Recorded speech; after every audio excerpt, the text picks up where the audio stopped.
First మీ teaser చూసినప్పుడు movie teaser నేను first మీ voice చూసి నేను మా కొలీగ్‌ని అడిగాననమాట. ఎవరో హీరో వాయిస్ బావుంది కదా! అని జెప్పేసి. జనరల్‌గా హీరో బావున్నారు, హీరోయిన్ బావుంటది అని జెప్పేసి మాట్లాడుకుంటాం. బట్ మీ వాయిస్ చూసి మేము వెంటనే ఎంక్వైరీ చేసుకున్నాం. అనుకోకుండా మా ఛానెల్‌లో చాలా మందికి మీరు చాలా సన్నిహితులని జెప్పి తర్వాత తెలిసింది నాకు. చాలా ఈజీగా మిమ్మల్ని కాంటాక్ట్ జేయడం జరిగింది. బట్ ఎవరి రిఫరెన్స్ కాదండి. నేనే డైరెక్ట్‌గా కాంటాక్ట్ థ్యాంక్ యూ మేడం. అంటే నేను ఎక్స్‌పెక్ట్ చేయలేదది. సడెన్‌గా కాల్ వచ్చినందుకు. I'm very happy. Yeah! Anyways నేను కూడా చాలా హ్యాపీ. పిలవగానే నిన్న కాల్ చేశాను. ఈరోజు మా స్టూడియోలో ఉన్నారు. And welcome to Hit TV అండి. Thank you. చాలా బాగుందండి. ఇట్టి అంటే నేను ఎక్స్‌పెక్ట్ చేయలేదు. చూస్తున్నాను ఈ మధ్య కాలంలో చాలా ఫేమస్ అవుతుంది. ఇంతకుముందు నేను చూడలేదు. లాస్ట్ 6 మంత్స్ నుంచి it has been recognise so many good videos వస్తున్నాయి. హిట్ టీవీ అనే ఈ లోగో ఉంది చూసారా? ఇది ఎక్కువ కనపడుతుంది. ఇంతకుముందు కనపడేది కాదు. లాస్ట్ 6 మంత్స్ బ్యాక్ నాకు అంతగా విజిబిలిటీ లేదు. ఓకే. లాస్ట్ 6 మంత్స్‌లో చాలా సార్లు చూసాను. తర్వాత మాకు తెలిసిన వాళ్ళు ఒకళ్ళిద్దరు పనిచేస్తున్నారంటే okay. What they are doing అనేది ఇప్పుడిప్పుడే బాగా ఫైల్‌లోకి వస్తున్న టీవీ లాగా అనిపించింది. యెస్. మాకు మంచి వ్యూవర్‌షిప్ ఉంది. And at the same time మన ఇంటర్వ్యూ అయిన తర్వాత మీకు తెలిసిన ఫ్రెండ్స్‌తో కూడా చాలా మందితో మా ఛానల్ మీరు సబ్స్క్రైబ్ చేయించాలి. షూర్. చేపించమంటే ఆటోమేటిక్‌గా షేర్ చేస్తాం కాబట్టి ఆటోమేటిక్‌గా వాళ్ళు they will follow it. Yeah! అంటే మీ మూవీ టీమ్ కొంచెం మీ కాస్ట్ అండ్ క్రూ కొంచెం పెద్దగానే ఉంటుంది కదా! సో డెఫినిట్‌గా మీరు అలా కూడా మాకు సపోర్ట్ చేయాలి. షూర్. చూసారా కొంచెం సెల్ఫిష్‌నెస్ అండి. మా ఛానల్ చాలా హైప్ అవ్వాలని చెప్పి. ఎనీవేస్ సో యాక్చువల్‌గా మిమ్మల్ని బోస్ గారు అని పిలిచే కంటే కూడా గద్దర్ అని పిలవడానికి చాలా బావుంది. బాగుందా? అండ్ ఇంతకీ ₹2000 ఇచ్చారా? ఇవ్వలేదా మొన్న ఎలక్షన్స్ టైమ్‌లో మీకు? దాని గురించే కేసేసాను మేడం. అది కేసు రిలీజ్ అయిన వెంటనే దాంట్లో ఆ రోజు ఇంకంటే క్లైమాక్స్ వరకు కట్ చేసేసి మిగతా మొత్తం షూట్ చేసాం. క్లైమాక్స్ ఒకటి రిలీజ్ రోజు యాడ్ చేసి ఇచ్చేస్తాం. అబ్బా! చాలా ఇంటెలిజెంట్ ఆన్సర్ చెప్పారు మాకు. చాలా బావుంది. ఎంతైనా అంటే ప్రజల్లో డిస్కషన్ జరిగి దీనికి ఎలా కావాలి ఒక్కొక్కరు ఒక్కొక్క వ్యూ పాయింట్ వస్తూ ఉంటుంది. సో టీజర్ ఇచ్చాక మాకు వచ్చే కమెంట్స్ కావచ్చు, ఫీడ్బ్యాక్ కావచ్చు, మీలాగా అడిగే వాళ్ళు ఉంటారు. ₹2 ఇచ్చారా, తీసుకున్నారా, చివరికి ఏమైంది, కోర్టు కేసుకి తీసుకున్నారా, కోర్టు కేసు తీసుకున్నాక నాకు ఫేవర్గా వచ్చిందా లేకపోతే ఎమ్మెల్యేకి ఉందా, అసలు మన రాజ్యాంగంలో 2000 ఇవ్వడమే తప్పు, మళ్ళీ తీసుకోవడం కూడా తప్పు, ఇవ్వడం తప్పు, తీసుకోవడం తప్పు, అలాంటి దాన్ని అసలు కోర్టు ఎలా యాక్సెప్ట్ చేసింది, ఇలాంటి క్వశ్చన్స్ అన్నీ రన్ అవుతూ ఉన్నాయి. ఆ పరిస్థితుల్లో అసలు కోర్టు ఎందుకు యాక్సెప్ట్ చేసింది, ఒకవేళ యాక్సెప్ట్ చేసిన నాకు ఫేవర్గా ఎందుకు ఇచ్చింది, ఎందుకంటే తీసుకోవడం తప్పు కాబట్టి ఏం చేసింది అనేది సినిమాలో చూపించాం. కానీ క్లైమాక్స్ వరకు హోల్డ్ చేసి ఓకే అందరు జనాలు ఏంటనేది ఆ సస్పెన్స్ కోసం మాకు కూడా తెలియదు. ఇండైరెక్ట్ గా మమ్మల్ని అందరినీ మూవీకి వచ్చే తెలుసుకోమని చెప్తున్నారు. అంటే మాకు కూడా తెలియదు మేడం, నాకు కూడా తెలియదు. ఈ రోజు మీకు కూడా తెలియదు. తెలియదు. హీరో మీకు తెలియదు. ఈ రోజు కూడా నాకు తెలియదు క్లైమాక్స్. సో మూవీ రిలీజ్ ఇంకా రేపు అనగా ఈ రోజు షూట్ చేసి ఇచ్చేస్తాం అట్లా. మూవీ టీజర్ ఏమో అంత అద్దరిపోయింది. దాన్ని ఎందుకు ఎలక్షన్స్ బిఫోర్ రిలీజ్ చేయలేదు మీరు? ఎందుకంటే ఎలక్షన్స్ బిఫోర్ రిలీజ్ చేసుంటే ఒక ఊపు ఊపేసేదేమో 100%. మీకు అనిపించిందా? అందరూ అంటున్నారు మేడం. అంటే నాకు కూడా అనిపించింది. కాకపోతే ఏంటంటే నాకు నా డైరెక్టర్ గారికి మధ్య ఇదే డిస్కషన్ నడుస్తూ ఉంది చాలా రోజుల నుంచి, ఆల్మోస్ట్ 1 మంత్ 2 మంత్స్ నుంచి. నేనేమో అన్న ప్లీజ్ మనం ముందు రిలీజ్ చేయాలి ప్లీజ్ అని చెప్పి బ్రో కమాన్ అని చెప్తా ఉన్నాం. మనోడేమో బ్రో కంటెంట్ ఉంది ఇప్పుడైనా వెళ్తాను మనోడు. కానీ ఆ టైమింగ్ ఈజ్ వెరీ ఇంపార్టెంట్ నేను చెప్తా ఉంటాను. మా ఇద్దరి మధ్య అది ఒక పెద్ద డిస్కషన్ నడుస్తూ ఉంది. సో డెఫినెట్లీ ఇందులో అయితే సెకండ్ థాట్ అయితే లేదు. నాకు డే 1 అంటే మీరు స్టార్ట్ అయ్యే ముందు కూడా we have been very clear. ఇది ఎలక్షన్స్ ముందు రిలీజ్ అయితే దాని వాల్యూ ఉంటుంది, దానికి సంబంధించి మేమే మెసేజ్ ఇవ్వట్లేదండి దీంట్లో. We're trying to touch a important point. మీరు చూస్తే రీసెంట్ ఆంధ్ర ఎలక్షన్స్లో జనసేన, టీడీపీ, వైఎస్ఆర్సీపీ పోటాపోటీగా నుంచుంటే ఒక్కొక్కరు మినిమం 2000 తప్పితే మీరు ఇంకో మాట వినట్లేదు. ఒకళ్ళు 2000 ఇచ్చారంటారు, ఒకళ్ళు 2500 ఇచ్చారంటారు, ఒకళ్ళు 4000 ఇచ్చారంటారు. మీరు ఇంత ఓపెన్ గా చెప్పేస్తున్నారు. అంటే ఎవరు ఏ పార్టీ తెలియదు, నేను ప్రతి పార్టీ ఇస్తుందా అంటారు. అది ఎంతవరకు నిజమో తెలియదు. అంటే ఇప్పుడు అవతల వాళ్ళు అంటున్నారు నిజంగా, బట్ ఆ డిస్కషన్ నడుస్తుంది కదా. ఎంతకాలం మన ఆ డబ్బులు అంటే కులం, మతం, డబ్బు ఈ 3 విషయాల మీద మన ఇన్ఫ్లుయెన్స్ అయితే మనకు కావాల్సిన అడ్మినిస్ట్రేషన్ కుదరట్లేదు అనేది జనాల్లో ఆలోచన రావాలి కదా. ఒక ఇంట్లో 4 ఓట్లు ఉంటే ఒక్కొక్కరు 8000 ఒక పార్టీ 8000 ఇచ్చింది, ఆపోజిషన్ పార్టీ 8000 ఇచ్చింది, మొత్తం 16,000 వస్తుంది.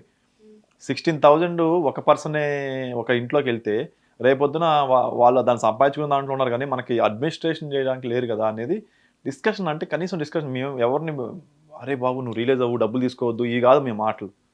దానివల్ల మనం ఏం కోల్పోతున్నాము, అది ఒక డ్రామా లాగా చేసాం.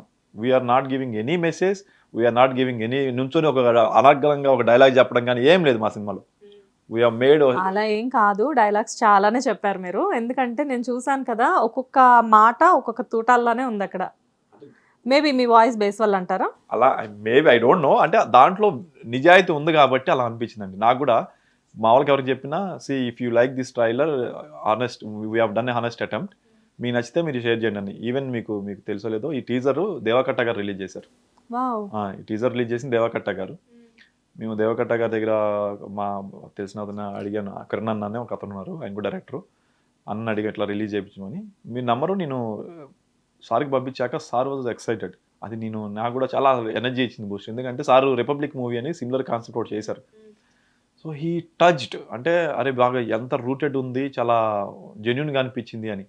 That means people who are very much love to the సొసైటీకి ఏదో చేద్దామని తపన పడే ప్రతి ఒక్కడికి ఇది టచ్ అవుతుంది. ఎందుకంటే వాళ్ళోడు ఇలాంటి ఏదో ఉంది, ఏదో చేయాలి సమాజానికి, ఏదో చేయాలని ఉండే కోరికని మేము ఇండైరెక్ట్గా చూపించేసరికి ఎవరికి వాళ్ళు చూసుకుంటారు అనిపించింది నాకు. డెబ్యూ ఫిల్మా? లేదండి, ఐ బిన్ అంటే నేను 2017లో గరుడవేగ మూవీ ఒకటి స్టార్ట్, రాజశేఖర్ గారు. దాంట్లో నాజర్ గారి రాజశేఖర్ గారి మధ్యలోనే నా సీన్ ఉంటుంది. అంటే వాళ్ళిద్దరి కాంబినేషన్లోనే ఉంది. That was good hit and I got recognition. అలా దాని తర్వాత 2 సంవత్సరాల్లో ఒక 30-40 యూట్యూబ్స్, ఒక 2-3 మూవీస్లో, అరవింద సమేతలు ఉన్నా కానీ కట్ అయిపోయింది.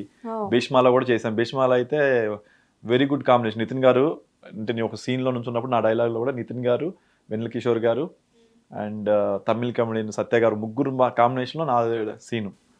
కానీ అది కూడా కట్ అయిపోయింది. అంటే దేవుడు something God will be return అని చెప్పి సంథింగ్ మన కోసం హీరోగా ఇంట్రడ్యూస్ అవ్వాలి, మేబీ బెటర్ రోల్ రాసి ఉంటుంది. అందుకని నేనున్న సీనే లేచిపోయింది.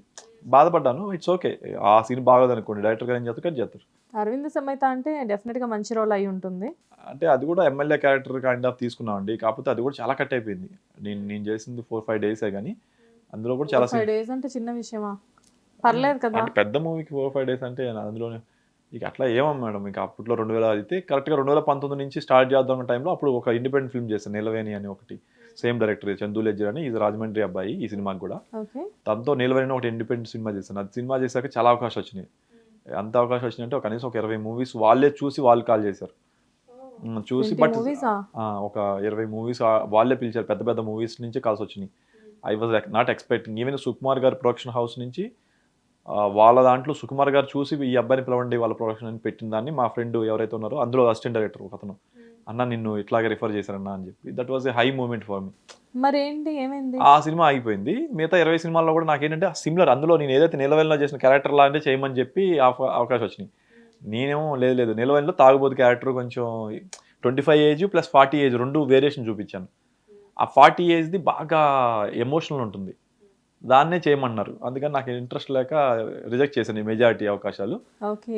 అలాగే నాకేంటంటే బేసిక్గా కామెడీ ఇష్టం అండి, ఫుల్ అవుట్ రైట్ కామెడీ. అంటే నన్ను చూస్తే నవ్వాలి కైండ్ ఆఫ్. సంతానం, మన తమిళ్ కామెడియన్ ఉంటారు సంతానం గారు, నాకు అలాంటి రోల్స్ ఉండాలి. అంటే హీరో ఉంటాడు. మరి గద్దర్ ఈజ్ లైక్ సిన్స్ మీరు ఇందాక చెప్పారు పొలిటికల్ టచ్ అని, సమాజానికి ఏదో చేయాలని ఉంటుంది. ఇప్పుడు నేను పవన్ కళ్యాణ్ గారితో జర్నీ అవ్వడానికి కారణం అంటే నాకు అవకాశాలు వచ్చినాయి వేరే పార్టీల నుంచి. I've been called to Congress, I've been called to TDP also. అంటే వాళ్ళ దాంట్లో జాయిన్ అవ్వండి, స్పీకర్ కంటిన్యూ అవ్వమని. బట్ నేను పవన్ కళ్యాణ్ గారి ఐడియాలజీని నమ్మాను, ఆయనతోనే జర్నీ చేయాలని నమ్మాను. అంటే దాని మీద విమర్శలు ఉండొచ్చు కాక, ఆయనకు సంబంధించి పాజిటివ్స్ నెగిటివ్స్ ఉండొచ్చు కాక, బట్ అతని ఇంటెన్షన్ ఈజ్ వెరీ క్లియర్. ఇప్పుడున్న రాజకీయాలు ఇది కాదు, కొత్తదనం తీసుకురావాలి, బెటర్ అడ్మినిస్ట్రేషన్ కావాలి, అకౌంటబిలిటీ కావాలనేది ఉంది కదా. ఆ మైండ్ సెట్ నాకు సేమ్ ఐడియాలజీ ఉంటుందండి ఆల్మోస్ట్ నాకు పవన్ కళ్యాణ్. అందుకే ఆయనతో నేను ఇంత జర్నీ చేస్తున్నాను. అండ్ దానివల్ల ఏంటంటే సమాజానికి నేను చెప్పాలి. అంటే మీ టోటల్గా మీ మైండ్ సెట్ ఎలా అంటే కంప్లీట్గా ఏదైనా చెయ్యాలి అని చెప్పేసి ఆ మైండ్ సెట్ ఎప్పుడు ఉంటుందా బిగినింగ్ నుంచి? ఫస్ట్ నుంచి ఉంటుంది. నా చిన్నప్పటి నుంచి కూడా ఏదో సాధించాలి, సమాజానికి వాల్యుడేషన్ ఇవ్వాలి. If you want do something to the society అంటే ఏదో ఒక వాల్యుడేషన్ ఇవ్వాలి, అప్పుడే అది హ్యాపీనెస్ ఉంటుంది. అంటే నేను రియలైజ్ అయ్యానండి నా చిన్న వయసులోని, ఒక 5-6 years బ్యాక్ బిలో అంత ఉన్నప్పుడు, స్టార్టింగ్ ఆఫ్ మై కెరీర్ ఉన్నప్పుడు ప్రాక్టీస్లో I lost huge money because of trust factor అని. డబ్బులు పోయినప్పుడు ఏమైందంటే కష్టాలు కనపడతా ఉంటుంది, మైండ్ టమ్మని వెలిగిద్ది ఒక బల్బు. ఆ వెలిగిన టైంలో ఏంటి మనకు రియల్ హ్యాపీనెస్ ఇచ్చేది ఏంట్రా అని చూస్తే, పక్కనోడికి ఎవరికైనా మీరు కొంచెం వాళ్ళ లైఫ్ని చేంజింగ్గా మీరు చేయగలిగితే that makes you more happy. అప్పుడు మనకున్న అవకాశాలు ఏంటి, మన ముందున్న అవకాశం, పక్కన లైఫ్ని మార్చాలంటే మీకున్న అవకాశాలు ఏంటి? ఒకటి మనం బిజినెస్ చేసేదని పెద్ద లెవెల్లో చేయాలి, లేదా రాజకీయాలు ఏంటి, గవర్నమెంట్ అంటే ప్రజల సొమ్ముతోనే ప్రజలకి వాల్యుయేషన్ ఇస్తున్నట్టు.